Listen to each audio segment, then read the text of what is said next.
When I sat down to write this speech, I struggled with the job of communicating the utter weight of these past 15 months, plus integrating reflections from the lives we led before.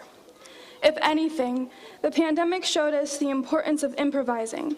If anything, it serves as a reminder that life itself is an improvisation. We all fake it until we make it, whether we realize it or not. It may sound liberating to some, but to my worriers, myself included, it presents a world of exhaustion. We make decisions based on the fear of losing control, and we disguise it as being practical. Worrying can make you very successful, but very tired.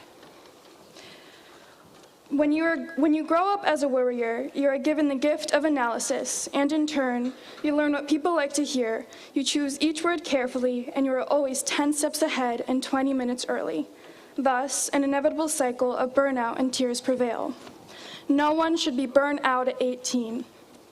My decisions throughout high school have always been for my love of learning, but my undeniable fear of failure and disapproval was my ultimate suffocating motivator. So when the world forced me to slow down, I decided that I will not reach the end of my journey to realize that I should have done it differently.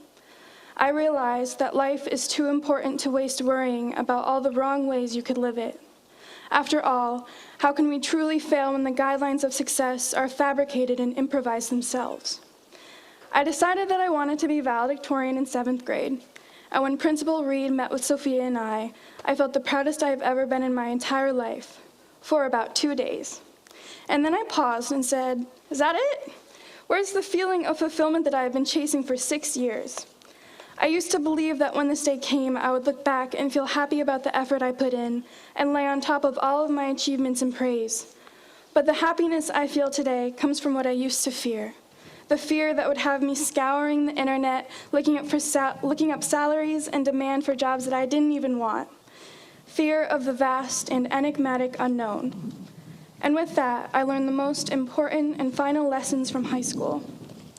Of all the packets I've completed and the tests I've taken, none of them include the Pythagorean theorem or iambic pentameter. Sorry to all my wonderful math and English teachers out there. The biggest contributions from my high school career at Saugerties are the truths that I've learned to live by and my ability to distinguish them, even though it took years in a pandemic. This I know to be true. Happiness is about letting go of what I thought my life was supposed to be and what people expect of me, and just embracing where I am now. Sometimes you just have to lean in to challenges, to love, to fear, to people. You do not have to save the world to be a good person. I know this to be true, that growth can feel like loss. You do not need a grand reason to live. The amount of pressure that surrounds searching for one overarching reason is insurmountable and often unfulfilling. Have as many reasons as you want. Let yourself be inspired rather than frightened by the passions of your heart. I know this to be true, that home is not tangible. It runs circles through my sister's hazel eyes. It parades through my mother's boisterous laugh. It is the smell of grease and pine in my father's garage. It rests in the crackle of the old blue radio that I danced to in my grandmother's kitchen. It is cradled by my teacher's dedication. It glimmers in the arms of my friends and boyfriend. It is the love of every single person here. When we fall in this world or get lost, because it will happen, know that you have a town and a school to welcome you home, and that home is always near. If we lead our lives by our truths, living in a world without control becomes more exciting and much more pleasant. So when life forces us to improvise, we do it with ease. To the class of 2021, you are exactly where you are supposed to be.